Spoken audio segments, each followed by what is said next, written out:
Legal illegal illegal marriages కూడా ఉంటాయన్నమాట. Right, ఉన్నాయా లేదా? ఉన్నాయి. లీగల్ మ్యారేజ్ ఏముంది, జనరల్ గా అందరూ జరిగే పెళ్లి. Okay, right. అంత సింపుల్ అయితే కాదు. అవునా? అంత సింపుల్ అయితే మీరు ఈ ప్రశ్న అడగరు, మీకు అన్నీ తెలుసు, నవ్వుతో కవర్ చేస్తూ ఉంటారు. సో సెక్షన్ 5 నేను చెప్పాను కదా, ప్రతి మతానికి కూడా ఆ మతానికి సంబంధించినటువంటి చట్టం ఉంటుంది. మనం ఎగ్జాంపుల్ హిందూ మ్యారేజ్ యాక్ట్ తీసుకుందాము. Section 5 of Hindu marriage act కొన్ని కండిషన్స్ పెట్టింది. అంటే పెళ్లి చేసుకోవడానికి కూడా కొన్ని కండిషన్స్ ఉన్నాయి. ఆ కండిషన్స్ పరిధిలో పడితేనే దాన్ని లీగల్ మ్యారేజెస్ అంటారు. ఆ కండిషన్స్ ఏంటంటే, ఫస్ట్ ఇందాక మనం ఎంతసేపు మాట్లాడుకున్నటువంటి భార్య బ్రతికి ఉండగా వేరే పెళ్లి చేసుకోకూడదు. Right. That is not a legal marriage. Right. బ్రతికుండ ఎవరు లేకుండా పెళ్లి చేసుకుంటే that is legal marriage. Okay, simple. అలాగే భార్య కానివ్వండి, భర్త కానివ్వండి, కన్సెంట్ లేకుండా పెళ్లి చేసుకోకూడదు. కన్సెంట్ లేకుండా దాన్ని అలా చేసుకుంటే ఇల్లీగల్ మ్యారేజ్. కన్సెంట్తో చేసుకుంటే లీగల్ మ్యారేజ్. ఓకే. భార్య కానివ్వండి, భర్త కానివ్వండి, అమ్మాయి కానీ బ్రైడ్ ఆర్ బ్రైడ్ గ్రూమ్, వీళ్ళు అంటే వధువు వరుడు, వీళ్ళు ఏ ఒక్కరైనా అన్సౌండ్ మైండ్ అంటే వాళ్ళ యొక్క కన్సెంట్ని, వాళ్ళ ఇష్టాన్ని వ్యక్తీకరించలేనటువంటి పరిస్థితిలో మానసిక పరిస్థితి ఉంటే అది ఒకవేళ పెళ్లి జరిగితే అది వ్యాలిడ్ మ్యారేజ్ కాదు.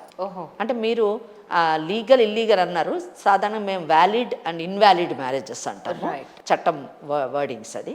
అయితే అలాగా కన్సెంట్ లేకుండా చేశారనుకోండి, దాన్ని వ్యాలిడ్ మ్యారేజ్ అని అన్నారు. కొంతమంది అన్సౌండ్ మైండ్ ఉంటారు, మానసిక పరిస్థితి బాగుండదు, కానీ వాళ్ళ పెళ్ళిని అర్థం చేసుకొని తమ ఇష్టాన్ని వ్యక్తీకరించగలుగుతారు, అప్పుడు అది లీగల్ మ్యారేజ్, వ్యాలిడ్ మ్యారేజ్గా పరిగణించవచ్చు. అలాగే మైనర్స్, ఓ 12 ఏళ్ళ అమ్మాయిని తీసుకొచ్చి పెళ్లి చేస్తే that is not valid marriage. Okay. అందుకని ఏం చేస్తారు, సెక్షన్ 5 కండిషన్స్ పెట్టిన తర్వాత సెక్షన్ 11 and 12కి వెళ్ళిపోవాలి. మళ్ళీ మనం వెళ్ళిపోతే సెక్షన్ 11 వాయిడ్ మ్యారేజెస్ గురించి మాట్లాడుతుంది, అంటే చెల్లుబాటు కాని మ్యారేజెస్. సెక్షన్ 12 వాయిడబుల్ మ్యారేజెస్ గురించి మాట్లాడుతుంది. ఈ సెక్షన్ 11 సెక్షన్ 12 ప్రకారం జరిగేటటువంటి పెళ్ళిళ్ళు అంటే అవి మీ లెక్క ప్రకారం ఇల్లీగల్, ఇన్వాలిడ్ మ్యారేజెస్ని మనము డిక్లరేషన్ కేసు వేయచ్చు. ఒకవేళ అలా జరిగితే డిక్లరేషన్ వేయచ్చు, ఏమని, ఇవి నల్లిఫై చెయ్యండి, నల్ అండ్ వాయిడ్ కేసెస్ అని సెక్షన్ 12 కింద, సెక్షన్ 11 కింద వాయిడ్ మ్యారేజ్గా డిక్లేర్ చెయ్యండి అని చెప్పి అడగవచ్చు. సెక్షన్ 12లో ఫర్ ఎగ్జాంపుల్ ఇంపార్టెన్సీ తెలియదు, పెళ్ళి అయిన తర్వాత తెలిసింది, సో అది చెల్లుబాటు కానీ వాయిడబుల్ మ్యారేజ్.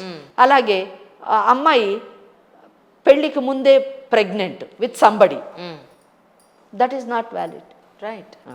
అలాగే సెక్షన్ 11లోని నేను ఇందా చెప్పాను, పిల్లలు పుట్టకపోవడం అన్నది కూడా ఒక కారణం, చెప్పలేదు. అలాగే సెక్షన్ 12లోని ఫ్రాడ్ అంటే చీటింగ్ చేశారు.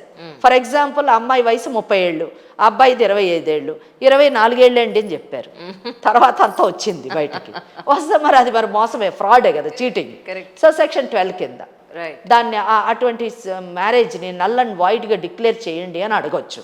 అప్పుడు ఏం చేస్తారంటే, కానీ ఇక్కడ కొన్ని కండిషన్స్, ఆ సెక్షన్ 12 అన్నది సంవత్సరం లోపలే వేయాలి. ఎందుకంటే మీకు ఫ్రాడ్ అప్పుడే తెలిసిపోతుంది కదా. అంతేగాని నేను 10 ఏళ్ళు ఈమెతో ఇతనితో బాగా కాపురం చేసి డబ్బులను లాక్కున్న తర్వాత కేసేస్తాట నడవదు. చాలా కూడా చేస్తూ ఉంటారు. మాకు ఇప్పుడు తెలిసిందంటే, ఎలా తెలుస్తుంది, నీకు పెళ్లి కాకముందే ప్రెగ్నెంట్ అని తెలిసింది కదా, నువ్వు అదే కారణం కదా అడుగుతున్నావు, నీకు ముందే తెలియాలి. అది 10 ఏళ్ళ తర్వాత ఎట్లా తెలుసు, ఆడ పెద్ద అయిన తర్వాత ఆడి పేరు మీద అన్ని ఆస్తులు లేసి అప్పుడు వస్తారు, ఏమని, మేడం మేడం ఇది వాయిడబుల్ మ్యారేజ్ మేడం, మీకే కదమ్మా, చట్టానికి మీకంటే బాగా తెలివి ఉంటుంది, మీరు అటువంటి పనులు చేయకండి చెప్తారు. సో ఇలాగ వ్యాలిడ్ అండ్ ఇన్వాలిడ్ మ్యారేజెస్ అంటూ ఉన్నాయి.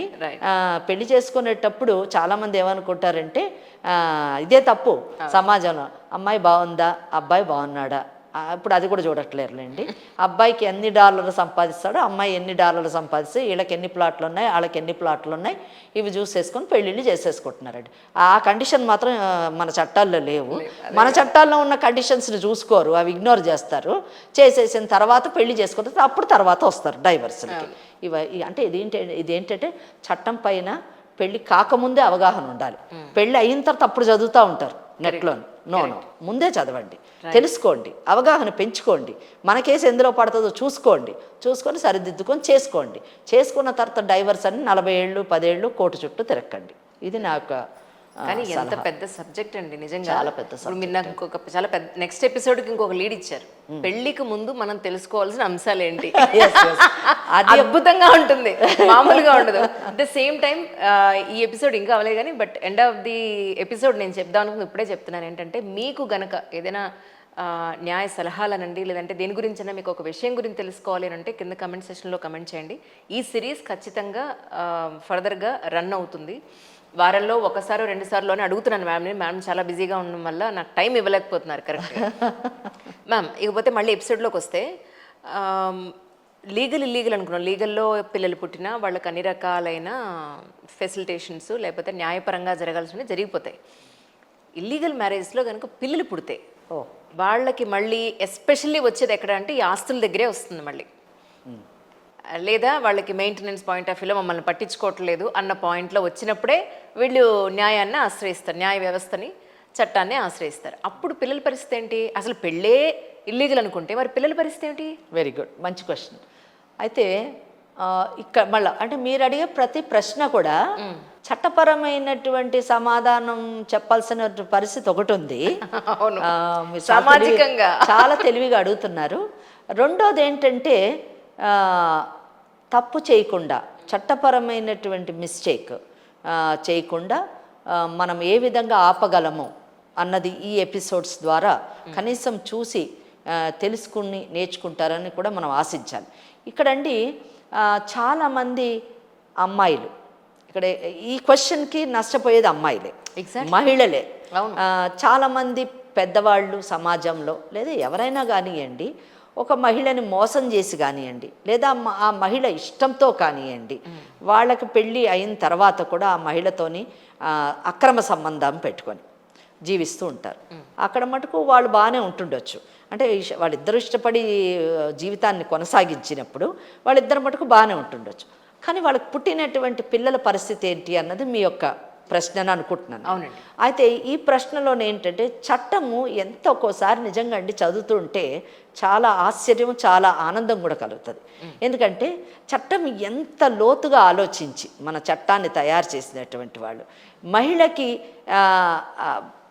జరిగినటువంటి అన్యాయాన్ని వాళ్ళ ఇష్టానుసారంగా వాళ్ళ గోతులు దిగితే ఎవరేం చేయలేరు కాబట్టి, కానీ వాళ్ళకు పుట్టినటువంటి పిల్లలకి అటువంటి అన్యాయం జరగకూడదు.